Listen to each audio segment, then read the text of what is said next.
구 파트너에서는 한유리 변호사가 입사를 하자마자 중요 사건의 변론을 맡아서 하는 것을 볼 수 있었는데요. 현실에서는 어떨까요? 신입 변호사들의 경우 재판 과정에서 생길 수 있는 여러 가지 돌발 상황에 대한 대처 능력을 아직 배우지 못했기 때문에 현실에서는 갓 입사한 신입 변호사가 바로 변론을 맡는 것은 조금은 어려운 일입니다.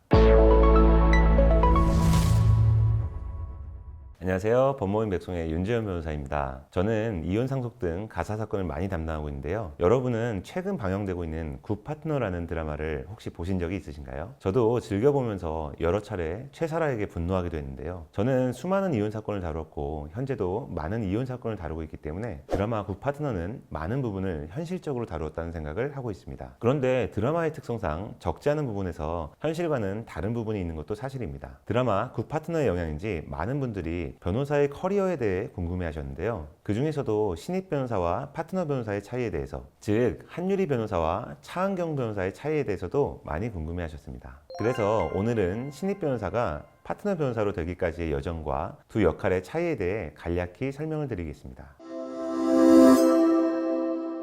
우선 신입 변호사란 로스쿨을 졸업하고 변호사 시험에 합격한 후 로펌이나 법률사무소에 처음으로 입사한 변호사를 말합니다. 하지만 신입 변호사라는 말은 쓰지 않고 변호사로 통칭하여 부릅니다. 한편 파트너 변호사가 되기 전까지의 변호사들을 어소시에이트라고도 부르는데요. 이를 줄여서 어서 변호사라고 많이 부릅니다. 신입 변호사부터 약 3년차까지의 변호사를 주니어 어소시에이트, 그리고 4년차 이상을 시니어 어소시에이트라고 부릅니다. 신입 변호사는 시니어 어소시에이트나 파트너 변호사의 지도 아래 다양한 업무를 경험하면서 실무 능력을 쌓는 시기입니다. 신입 변호사의 주요 업무는 법률 문서를 작성하고 리서치를 하고 소송 준비를 돕는 등 파트너 변호사나 시니어 변호사를 보조하는 것입니다. 이 단계에서는 자신이 맡은 케이스에 대해 깊이 있는 분석을 하면서 경험을 쌓는 것이 가장 중요한 시기입니다. 이러한 케이스 분석 과정에 많은 시간을 투자해야 하고 강한 책임감과 꼼꼼함이 필요합니다. 파트너 변호사나 시니어 변호사는 주니어 변호사들의 분석 덕분에 많은 시간을 줄일 수 있고 더 큰 시간당 비용이 들어가는 파트너 변호사의 비용이 줄어들기 때문에 의뢰인에게도 이득이 되는 것입니다. 그런데 구 파트너에서는 한유리 변호사가 입사를 하자마자 중요 사건의 변론을 맡아서 하는 것을 볼 수 있었는데요. 현실에서는 어떨까요? 신입 변호사들의 경우 재판 과정에서 생길 수 있는 여러 가지 돌발 상황에 대한 대처 능력을 아직 배우지 못했기 때문에 현실에서는 갓 입사한 신입 변호사가 바로 변론을 맡는 것은 조금은 어려운 일입니다.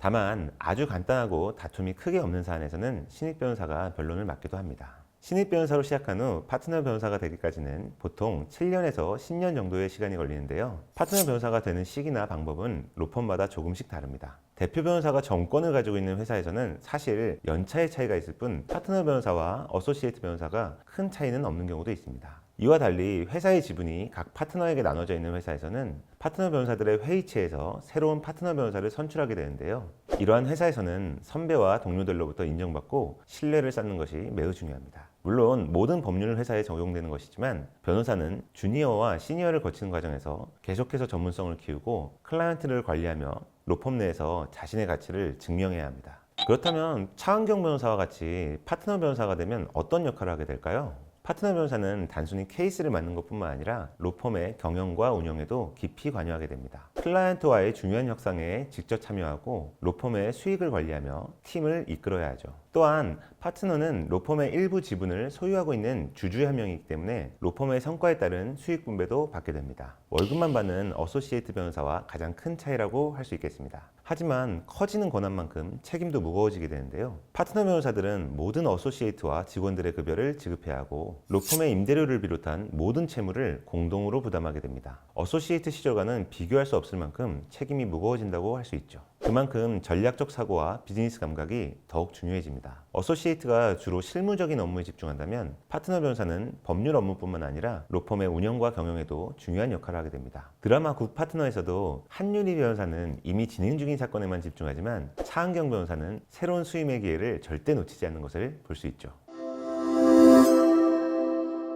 오늘은 변호사의 커리어에 대해 간략히 설명을 드렸는데요. 앞으로 여러분께서 구 파트너와 같이 변호사를 주제로 하는 드라마를 보시면서 조금이나마 더 재미가 더해지길 바라겠습니다. 저도 차은경 변호사를 응원하면서 다시 주말을 기다리도록 하겠습니다. 내용이 유익했다면 구독과 좋아요, 알림 설정도 부탁드립니다. 감사합니다.